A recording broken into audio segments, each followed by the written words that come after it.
LX transformation is primarily a move from Blackboard to Canvas, but we're not just going to do what some people call a lift and shift and just move everything over.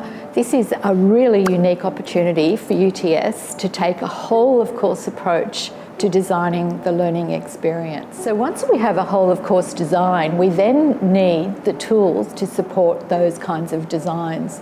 So we're looking, for example, at e-portfolio tools and other parts of a digital ecosystem that will really make that design fly.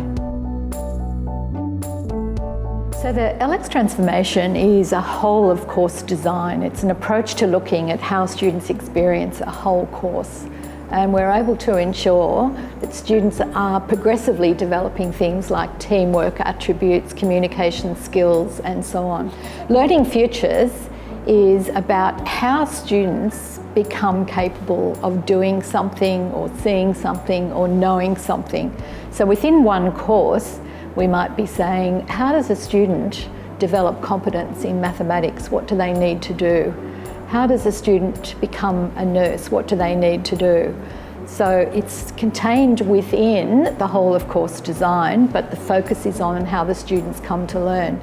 And of course, all of that is complemented by our technology infrastructure that supports both of those things.